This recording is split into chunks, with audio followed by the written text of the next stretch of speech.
children are in therapy for the most part, because of issues with their dads or because of the dad's behavior. But they're still there, and you can't just take them out of that space just because you've been 30 days clean, 60 days clean. Hey y'all, welcome back to the Stacking Days podcast, where we highlight the underrepresented stories of sobriety from within the BIPOC community. I'm your host, Ray Donovan. Excited about our show today. We got a brother, Daryl, who's here with us. He's going to be sharing his journey, all his trials, his tribulations. I feel like he's got a couple really good stories too, so we'll see how many of those we're able to get out of him. But without further ado, Daryl, welcome to the show. Thank you. Thanks for having me, man. I'm glad to be here. You got it, man. So tell us a little bit about yourself, Daryl. Where are you from? How old are you? How long have you been alcohol free? What do you do in your spare time for fun? All that sort of good stuff. Well, I'm 43 years old. I'm from Arlington, Virginia. I've moved around a lot in the metropolitan area. I'm today almost 2 years sober and with alcohol, completely sober. But I like to say completely sober because I went through, and I'll get into that later, but drug addiction and alcohol addiction being one and the same, but a little bit different. I went through methadone clinic, but we'll go down that rabbit hole a little later. But completely clean and sober, going on 2 years this December. Awesome. But I was in a methadone clinic for about a year and a half, almost a year and a half. I completed it. My goal was a year, but I completed it in a year. What led up to me getting clean and sober? Where do I start?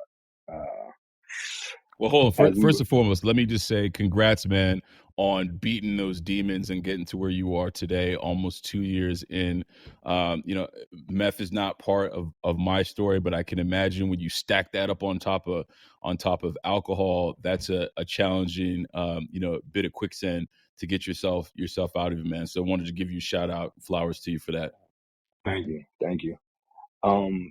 Yeah, my journey began like we spoke about. I would say no. You know what? I don't even want to say in my teenage years. Alcohol runs rampant in my family. It's just super accepted. As kids, I was drinking beers. Me and my cousins, how when you're 6, 7, you sneak and swig the beer. So I'll say it started there. I had an aunt, rest in peace, bless her heart. She would give. I don't know if you know what the little pony beers was back in the day, because I think we're the same age. I'm 40. Maybe so. Okay. I'm actually I'm from Canada though, so I don't think we have ponies up there. So maybe you could give the audience a sense of what those are. So ponies were these little beers. They were Miller Lights, but they were like miniatures. And my aunt would get us like a 6-pack of those, and me and my cousins, we would be able to drink a pony. So in the 80s, I was born in 1980. In the 80s, it wasn't, people smoked cigarettes around the kids, and it was a completely different ball game. So drinking was like accepted then, but I didn't think that it would lead to what it led to as growing up. I'll say around 13, maybe 13, 14, had my first drinking experience. And to this day, I can remember being drunk at that age and feeling like this is it. I mean, being completely drunk, but feeling like this is it. Like, not in these particular words in my head as a child, but I just remember feeling like any anxieties I had, I can put it into perspective now. Any anxieties I had, any fears I had, any shyness, it all went away. I just remember that moment, just being able to just be free. And I think that particular point is what kind of took it. It enabled me to be, how do I say this, man? It was like, it enabled me to be everything I wanted to be as a teenager that I couldn't be sober. And that was a big part of the addiction. But, at that age, you don't know that it's going to lead into full blown addiction. So I think it started there. Yeah, But what haunts it to you me, almost feel like you figured out a cheat code. You know what I mean? yeah, exactly, exactly. It's like you could talk to girls. You got, you know, you feel brave. All that stuff comes into play when you being gut honest. It's like hmm the things that it lowers the inhibition. So things that you wouldn't normally be brave enough to do, you were brave enough to do if you had a drink. And at 13 and 14, your mind not even really being fully matured. I mean, just imagine what you thinking, you know, being under the influence. So that was around 13 or 14. That continued on a little bit of marijuana, had an acid experience during that time. But that was as far as it went with drugs. When I was 16, I had a situation where I was arrested and I did a lot of time in institution from the age of 16 on up to, I believe, 24. hmm So that kind of halted the drug experience, but then actually it didn't because you know, inside drugs are there too. So, but it was just the marijuana and the drinking thing. But of course, it's not as rampant as it would be in the street. And before I get ahead of myself, I want to say this: like my mother suffers from alcoholism. My dad suffered from alcoholism, drug addiction. So when I was in prison, I learned that there's something called uh, I forgot exactly the term, but you can inherit. Uh, addiction. Like hmm there's I'm not sure what the science is behind it, but it was a counselor who told me about addiction, and she was saying how you can inherit it through genes and so forth and so on. And so I always remember her telling me that. And you know, getting out, I didn't come from the best area. I didn't have this best upbringing, drinking in the home, drugs in the home. Even coming back to those situations, it was just right there. So you got your head on kind of straight when you get out. You've been studying, you've been learning this, you've been learning that. And coming from 16 to 24 years old, you think you got it figured out. But I like to tell people in institutions, there's not as much rehabilitation as you think. Um, Right. it's it's really not. Then you have some programs, you have some uh, counseling programs, but there's a whole nother element that you're dealing with opposed to those hour classes that you got. You're in an aggressive environment, and as young men coming in, you can't completely focus on going to school. This is what they'll tell you. You know, you have to do this class, this class, this class. After you finish and you're done, and that's what they mean in the courts when they say rehabilitate yourself. And you may hmm do an hour class for 3 months. But so fast forward, coming out, coming back to the same neighborhood, back to the same type of household, uh, just drinking. It was even more rampant coming out because you know people. It only progresses. It's a Yep. chronic disease, so it progresses, and eventually, if you in the barbershop long enough, you're gonna get a haircut. If you at the hot dog stand long enough, you're gonna get a hot dog. So eventually, I was literally right back in motion, but as an adult. So hmm it was more frequent. You're on probation, so you can't smoke weed. You know how that goes. So you're drinking more. And the alcohol just kind of took me to just, it just went to a whole nother level. But being inside and learning about it a little bit and coming out in 2004, I just remember saying like, I need help to myself. mm Like this is not right. I need help. So I remember going and calling the detox. And this is not that story, but this is another one. I called the detox and I Okay. told them, hey, I have an issue. I think I have an issue. I was with a friend of mine and she had an issue as well, but she said she wasn't going. So also I was in probation, so I wanted to kind of save myself. It was a two-part. So Yep. I went there. They asked me to blow on the machine. I didn't blow enough numbers. Luckily, it was a lady who had a son my age, and she came out and she was like, they were telling me they couldn't admit me into the program because I didn't blow the right amount of numbers. But she came out and she said, there's no way I could let this young man walk away from here knowing that he came here on his own, wanting to come in here. I have a son his age, so somehow or another, she got me into the program, to the detox. So I went into the detox. They put you in a room, you detox for 3 days, then you come out and you go to meetings. So that was my first introduction to AA meetings, like coming out of my room, and inside of the circle were older guys and older ladies from my neighborhood. So I'm like, whoa, I know these people, but they're talking about drug use, alcohol abuse, and they've been through this before. So I'm like, that was my first introduction. And while you're in there, good. Question: did you, the folks who you ran into in that group that you knew, did you know that they were part of that group before experiencing them on the other side of the wall? Did you know that they were kind of struggling with whatever they were struggling with in the neighborhood, or you didn't know until you actually sat down and saw them sitting across from you?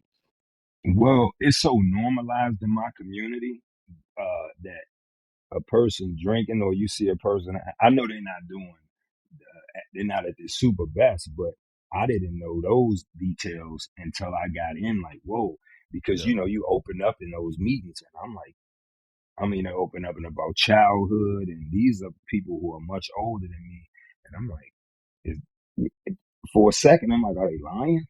Yeah. Because I know these people from my community, so that was my first introduction. But I went to tons of meetings while I was in there, and I heard tons of people come in and speak. So it was my first introduction to AA, NA, and but I say about 15 days later, I was out of there. I was like, I had enough of this, because they couldn't hold me. It was I could walk out at my will. So I left, went back. Of course, you think things are going to change. It's the whole insanity thing. I just went back to doing things like, okay, now I'm good. I learned a little something. So that was my first introduction in 2004. But from 2004 to 2006, 15, 16 is just a whirlwind. Literally a whirlwind. The alcoholism led up to, I'll say, in 2009. I hurt my ankle in 2009. My first job when I got out, I was getting paid like $7.25 an hour. I was working at a hotel, but I was in the kitchen. I was like the dishwasher. So I had to take the trash out. And I remember taking the trash out one day and kind of tripping down the stairs, but I didn't think nothing of it. I'm a tough guy. I just went back in, finished working. The next day, my ankle is like swollen. So I go to the hospital. Um, I I can never forget. They gave me a prescription. I didn't even know what this was. They gave me a prescription. I went and filled the prescription. It was 3 Percocet. I never forget. It was 3 Percocet. I remember going back to work, ankle still swollen, and I had some young guys with my supervisor. They were from California. They must have knew more about it than me. They were like, "What'd they give you?" Because my ankle's still swollen. I showed them what they gave me, and I remember one guy saying, "Oh, they gave you the good stuff."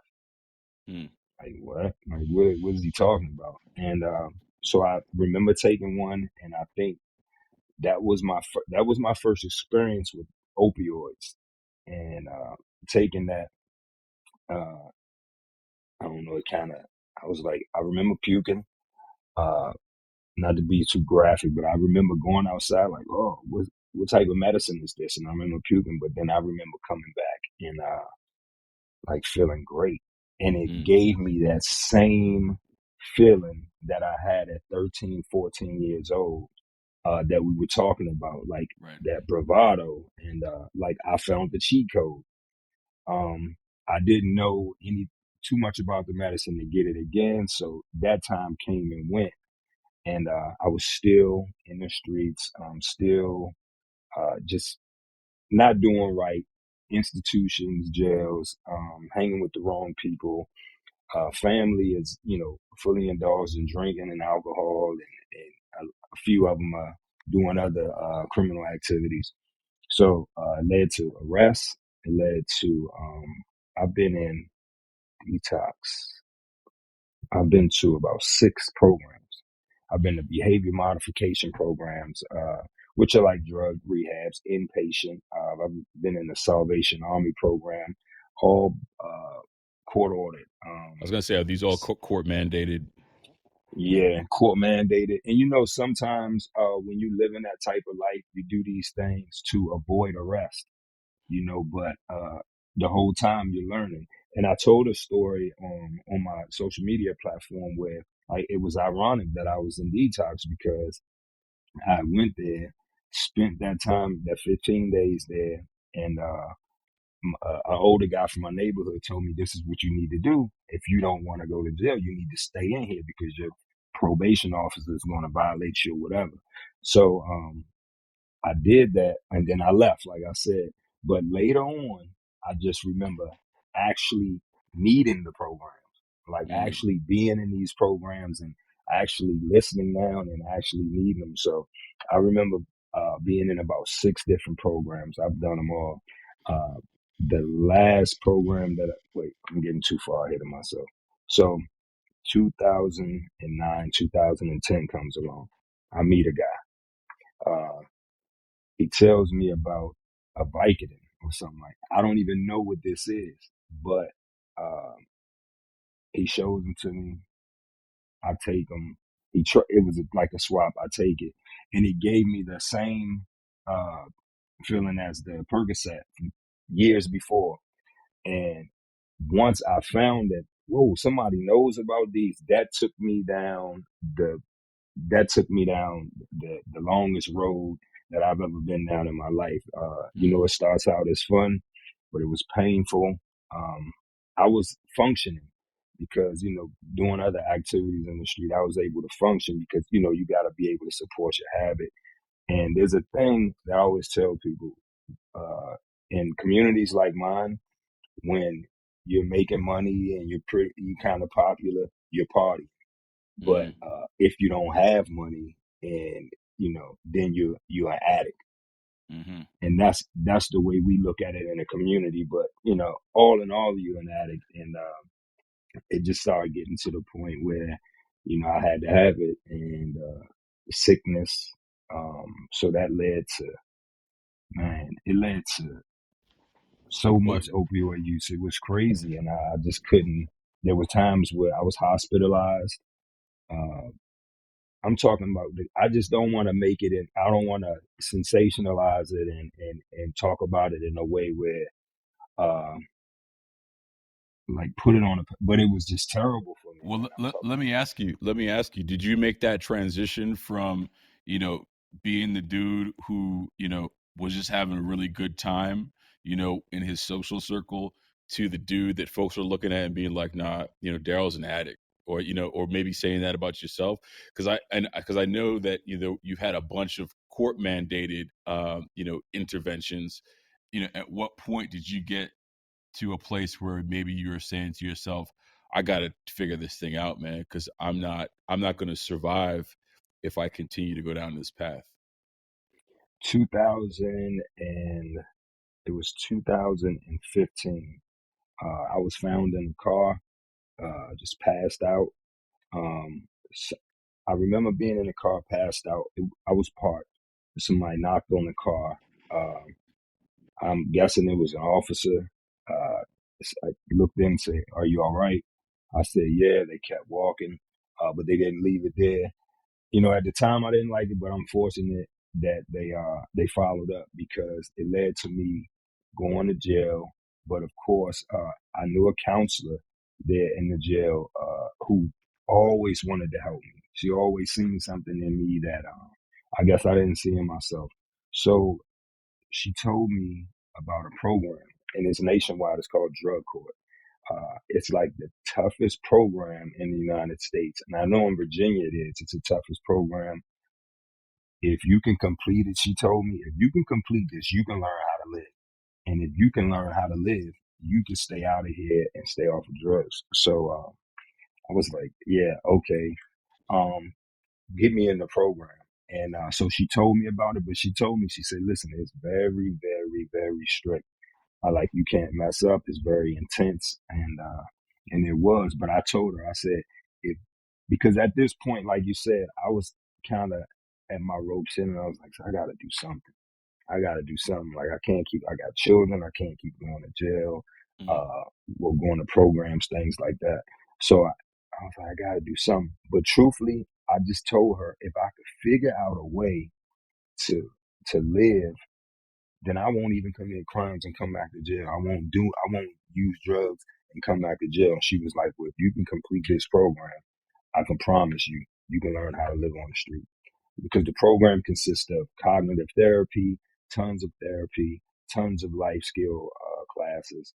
I mean, intense. So I was able to get into the program. I told her, I promise you, I'll be the poster boy of the program if you get me in this program. And I was the worst case scenario into the program, but because of her, I got in.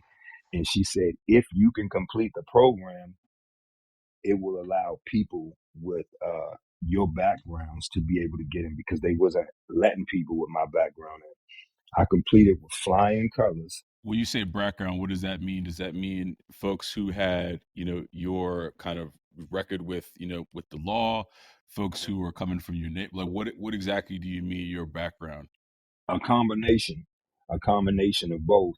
Because most of the people in the program, for some reason, it was so intense, but they had like DUI, driving. Maybe they found some weed in their car, something Some like minor that. stuff. Yeah, so I was like my case was the most intense inside the program. So she was telling me, we want to open this program up for other people, and we could do that if you complete it. And I completed it. It was tough. There was a lady who oversaw the program, and she was a probation officer. Man, she was tough. She hunted you down. She stalked you every day because she knew that as addicts and alcoholics, that you still got your stuff with you. Like, yeah, you may be going to your classes, yeah, you may be going to your programs, but you're not completely changed. A lot of this is by force and not by choice. So we know, and I did, like everybody else in the program, but you're learning as you go. And the things I learned about myself, and the things I learned about why my behaviors were what they were, um, that helped me a lot. The cognitive therapy helped me a lot, like really getting in tune with myself, and exercise. And I was boxing at that time too, so that was that was a big thing for me. It kind of balanced me out. And they would tell me, and I'll say this, like, that exercise is an addiction too. So But it's a they would healthy tell me addiction. it's Do a it, healthy addiction. You're right. right. It's a healthy addiction. But they would tell me, be careful with that, because as an addict, what sometimes unbeknownst to us, we'll pick up something else healthy, but we'll go, and all we're doing is substituting, and it's Yeah. still throwing the balance off in our life. Yeah. So like, I have to be aware of that now. Like, my wife, like, going to the gym, and I love the gym, but there was times where she like, but can I get some time? And Right. I have to be aware that, hey, yeah, I'm substituting a lot with the gym. Yeah. Or yeah. That's So a good call out, man, because I feel like a lot of folks, that I've spoken to, and myself included, we turn to physical fitness as kind of like, a correction, right? For all the abuse that we put on ourselves, over the years. And I think that's a good call out, is we got to be careful about what role that activity that now plays in our life. And if we are now starting to exhibit some of that same kind of compulsive behavior, that detracts from like the overall health of our how we're living, in being physically fit.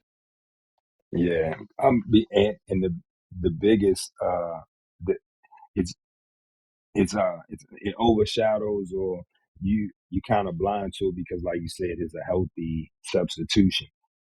But at Yep. the same time, it happens with a lot of things: reading, studying, schooling.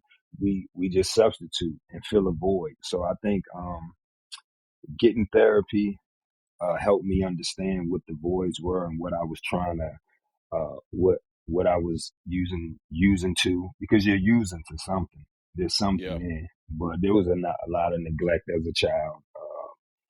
lot of trauma as a child, and then going institutions as a teenager. That's traumatic in itself, brain not being matured as a young man, and yeah, it was a lot. But I was therapy, gonna go I was ahead. gonna ask you, man, because I think that that's a call out that we should just park and like talk for a second. You know, when you start using any kind of substance that is altering at a young age, we all know that that stunts your development, right? And and you kind of had a two part challenge that you were up against, not only the substances, but then at a very young age you spent time in within the correctional system, which which is not normal for for a developing child. So how did you get to a point through your cognitive therapy and maybe these life skill classes down the line where you could start to reconcile some of these things for yourself so you could move forward and in a much more kind of well-rounded manner for yourself?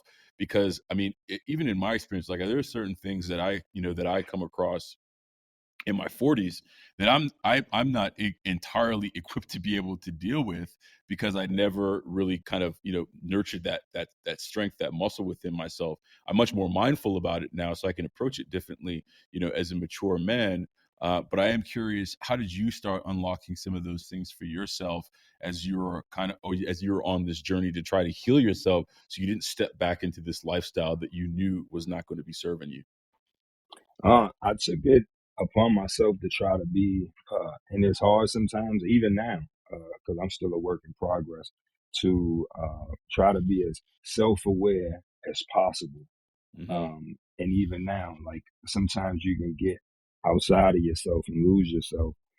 And it's a day to day thing. So I have to keep a lot of things up front, but therapy, and like now I see a therapist, I see a counselor, I see a psychiatrist. And like we spoke earlier, um, PTSD is a big part of my story. Anxiety, depression. So of course there were medications prescribed, and I promote, go and see somebody, go and talk to somebody. So I think that doctors putting into perspective, and me just being gut honest and telling them what my feelings were, what my experiences were, and not holding back. Like Hmm. it's just like, if you ever had a lawyer, your lawyers, no matter how bad the crime is, your lawyer will tell me the truth. What Hmm. happened? Because they need to develop a defense for you. It's the same thing with a therapist or a psychiatrist. You have to be gut honest if you want things put into perspective for you, and broken down to you for you to understand. And there was a time in the program when I was doing the cognitive therapy, I was kind of just saying, I was participating, but I was still saying what I thought was sounded good. Hmm. And that kind of it stagnated me. So moving forward, my wife and I got therapy, and I met a therapist while I was here. It was virtual, and she helped me tremendously. But I had to be honest with her, and that's what I learned about vulnerability. So to answer your question, just being vulnerable, and after receiving the information she would give me, just trying to hold it up front as much as I possibly can and be self aware. But my wife on my journey has helped me tons, because we got each other to bounce off of, and she's been able to understand some character defects she may have had in herself as well, and we're able to correct each other. So I think the partnership and going into therapy, and also having that, you know, how they say it, you going in, it's like partner mode. People going into treatment that way. Sometimes it's like the buddy system. The So you're able to, accountability partner. yeah. So you're able to pick each other up, and Mm. learn one another, which helps you learn yourself. So I think just being as self-aware as I possibly can, being as vulnerable as I possibly can in therapy. And therapy is hard, because the therapist is like, I don't know, to me they're kind of like puppeteers sometimes, and they know how to take you up. They can take you down. Some days you don't want to talk to them. Some days Yep. you're happy, and and a lot of people need to know that it's work. So just doing the work, and I'm still doing the work, and yeah, I'm just a work in progress. But again, to answer your question, I think that learning what I learned and then putting things in perspective and me keeping it up as upfront as I can and being as honest with myself as I can. Because as human beings, we like to, we'll trick ourselves into thinking whatever so that we feel better. I try to be as honest with myself as I possibly can, and my wife, she'll help me call it out. And yeah, I think that's what helped me. Is your wife also someone who's recovering? Is that did I understand that correctly? No. But what what's what was great was I was able to, by us going through counseling and she seeing me growing and seeing me getting sober and things like that. No, she's not going through recovery, but she was able to, with me doing that, go and sit down and get things put into perspective for herself as well. Right. So it was twofold, and it helped. So when you have one person going through recovery, um, sometimes there's misunderstandings because now this person is being woken to certain things they weren't woke to before. This person is maybe not understanding them. But if you have two people in growth programs, then it's like, hey, look at this tool I just got. Hey, look at this tool I just got. And you constantly having conversations like that. So it creates a space where even outside of the marriage, even outside of your friendship, outside of your marriage, you got a space over here where you guys often go to and grow and talk about things. So I think that's helped a lot. I'll say that I echo what your sentiment there, because it's not often in life when you get to your 30s, your 40s, where you can really just do some serious recreation of yourself. You can do a recreation of your partnerships, with your loved one, and it is work. It can be painful at times, but you got to believe that the net benefit is going to continue to propel you in a positive direction, right? Like, so I think that that's a fantastic sentiment, that that you're able to kind of get in there with your wife, and she's on her own growth trajectory, you clearly are on yours, and you can meet back in support of one another as you figure out how do you grow this union that you all have, that I'm assuming means a lot to you. Absolutely. And yeah, her growth, she's grown a lot, Mm. tremendously. Yeah. And she thanks uh me all the time. yeah, Yeah. she thanks you. Yeah, she thanks me. So I'm guessing like my troublesome path and my recovery kind of led to all of this. Like That's cool. getting help and seeing doctors and yeah. So she says thank you all the time, and I'm like, no, thank you, because she was the person who was there when I was in the hospital. She was the person who found methadone clinics when I'm like, methadone clinic, what? She was the person who found doctors for Suboxone. She was the first person who got on and found therapists. These weren't things that I did. So, Right. I was just in the storm, and she was outside of it, going through it with me, but assisting. And her doing that, I don't know, it helped out. So, she reminded me the other day, I'm like, women pay attention to the particulars. And Mm. she reminded me of that the other day. You remember you said that? And I'm like, yeah, but yeah, my journey led to her journey. So That's good, man. I mean, talk to me about your kids. I know you mentioned briefly that you're a dad. How many you have? How old are they? yeah, I got an 18-year-old. I got a 17-year-old. I got quite a few. I got Okay, quite a fair. few. Yeah, yeah, I got quite a few. So, coming up in the my community, I like to use this not parable, but I like to use this example. In my community, you can have a guy. We could be playing basketball. You can have a guy run down and say, "Hey, Eric's home from college. He just got home. He's up the street, right?" Mm. And when people be like somewhat excited, "Oh, tell him I said hi. That's cool. Tell him I said hi. Or come down here and play basketball."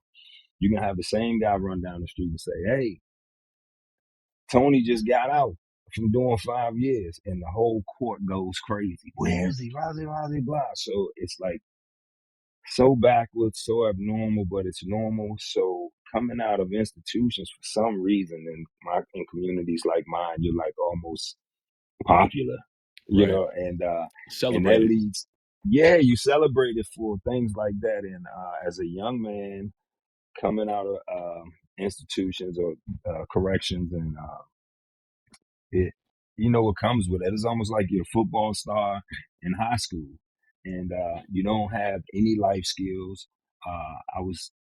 You just coming out there, and you just and it's females, and you've been away, and so I didn't do right, and that just led to me being promiscuous and having children, and when I think back to it, when I think back now, I'm like, the decisions I would have made if I known what I made now, just logical decisions. Like, you have to be ready to parent. You have to have your finances in order. You have to. It just makes so much sense to me now. And I'm like, I didn't know none of this back then.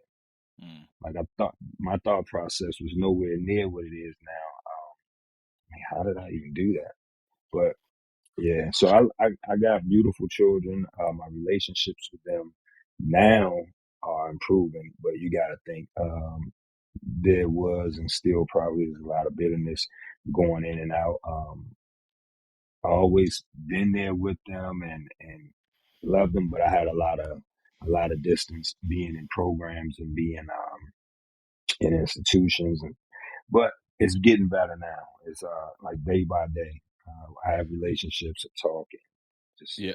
How do you approach that, when you're trying to reconcile, with your children and potentially, they feel some degree of betrayal? I mean, I assume, how do you kind of enter back into that space and try to paint a picture of you being a man who is in healing and growth, and, extend that olive branch to a point where, they want to join you in that conversation? I'll say, just truthfully, I learned really fast that getting yourself together and trying to reach out and say, hey, look what I'm doing, that doesn't work. It Mm, just does not work, because a person is still left, and especially children, they're still left in that space emotionally, in terms of you, where you left them. So mm, they haven't gotten past that yet. Children are in therapy for the most part, because of issues with their dads or because of the dad's behavior. But they're still there, and you can't just take them out of that space just because you've been 30 days clean, 60 days clean, and you're not, right. and I've been through that stage, and it hurts, but you got to understand that it don't work like that. It don't work like that. And the only thing that you can do, and what I've learned is, because I've talked to her, and I have a daughter who she's still not super happy, but I know she loves me. I Mm, know she loves me, and you can see glimmers. But the only way I'm seeing the glimmers is because I'm consistent. And as crazy as this may sound, social media plays a big part in this. And people may find that crazy, me saying that, but children are constantly online. They're constantly on their phones. So I stay positive. I stay consistent in what I'm doing, because if I'm not speaking to my child, she's seeing me there. If she's not physically with me, I know she's seeing me there. So that's a lot of my drive in life. But everything that I do is, and a big part of it, I want them to see that. I want yep. them to see the consistency. They're not going to always accept and want to be around you, if because of the things that happen. So at least on the days that they don't want to speak, at least they see me. Oh, there goes dad again. There Yeah. he goes again. So, as mundane as that may seem to some people, I utilize that because I know that's a big thing in kids' lives. And the only thing that you can do, and what I do, is stay consistent. And a person is going to come around when they come around. You can't force it. I've tried to force it, and when you get rejected, it hurts. So, Yeah. um, I just let them express themselves, and you kind of got to wait on them. You're on their terms. Yeah. I was having a conversation recently about you'd mentioned that you know how your daughter loves you, right? And I was having a conversation with someone recently about this idea that, it isn't when you're trying to heal relationships with people who feel like they've been betrayed, it doesn't necessarily come down to love. It comes down to their sense of safety around you and their sense of security around you. So you could have the love piece intact, but if you don't have the safety and the security piece intact, that's the hurdle that, takes time. That's the hurdle that consistency. That's the hurdle that, kind of a different, softer approach may be needed in order to kind of get that piece back. So sounds like, that's the track that you're on. I've never heard of, someone tell me that one of the reasons why they were on social is to show their consistency, particularly to their kids. I think that's pretty awesome. It's a resume. Yeah. No, I It's a love that, resume. man. I love that. And I just know their eyes are on it. People, just like even off of social media, people, if you've been living a certain way for a long time, people are watching. Wait, let's see if he said this the last time, or so they're always watching. And that's a big part of the world now. That's a big part of society. So they can watch me in person, but hey, you can also watch me here. I'm going to do the same thing on and off. There's no difference. This is my life, and I put it out there. Just that I'm just vulnerable that way. And if they see consistency, man, you should see family members. Uh, the way it builds up, the DMs. Hey, I see you. These are family members who probably didn't believe in me because of my history before. So it works. How It how have works. some of your how have some of your family members who are also, coming from a lot of the same places that you're coming from, how have they accepted the change that you've gone through? And in any way, has that caused them to reflect on their own lives and seek out their own help? Maybe not necessarily just with, substances, but I mean, we all come from a certain degree of trauma, that in my opinion, we could all use some healing from. So what's kind of your family's perspective on your journey, and has that had a ripple effect on how they're pursuing their own lives? Yeah, that's a great question because I was just talking to my wife this morning. I got a DM this morning from a guy.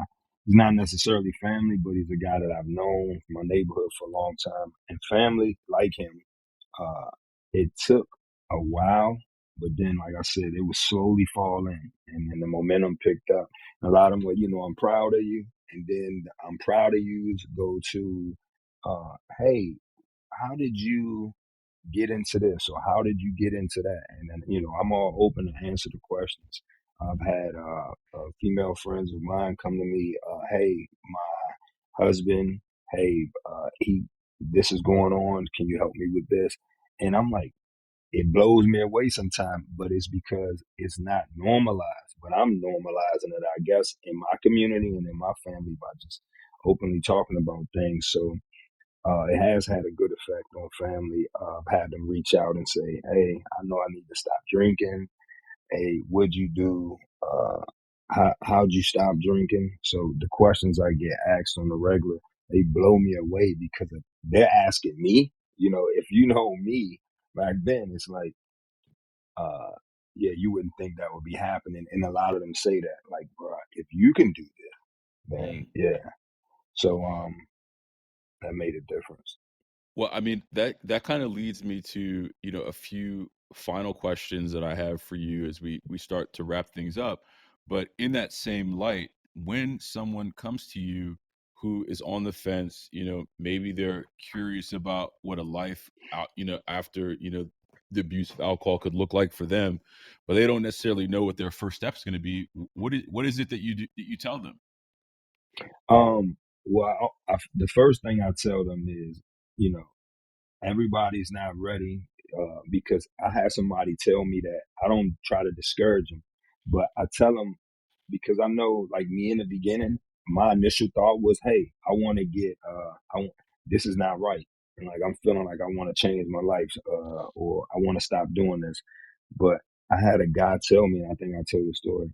if you're not ready, you're not ready. But I always say to them, because a person can get discouraged, and I've had people come to me and say, man, I want to stop drinking. What'd you do to stop drinking? And then, I won't hear from them, but I may see them online drinking. And I know that inside of them, they think that I possibly think, because they'll kind of avoid me. I've done that before. So I just tell them, just start getting honest with yourself. They got programs. I'm like, reach out to me, reach out to somebody. You can do inpatient programs, you can do outpatient programs, but you have to become a part of a community. There's people out there who thinking just like you. And I always tell them about people, places, and things. You got to remove yourself from the people, places, and things that you normally been doing, because that's going to play a big part in you not drinking. But I do always congratulate them on, hey, that's the first step. Not wanting to do it anymore, not wanting to use anymore. But like a guy told me before, there's a way to stay clean. There's literally a step-by-step way to stay clean. You just have to actually apply yourself and use the steps. People, places, and things. That's a big part of it. It's just certain rules. If you just go by the rules, then you'll stay clean. But innately, you want to inside, you have to be done. And I always tell them, once you're on the bottom floor, you can't go anywhere but up. If you're down there. So I encourage them to just connect with somebody, or connect with me. I say you can bug me anytime. That's awesome. Last question that I have, and then we'll wrap it up. In some of your darker days, after you were 24, after you got out of facilities, you're running around for the next decade or so, and then you start recognizing that, I got an issue, I got to address this thing. How would someone from the outside looking in have known that you were struggling and that you had a problem if you didn't explicitly tell them yourself?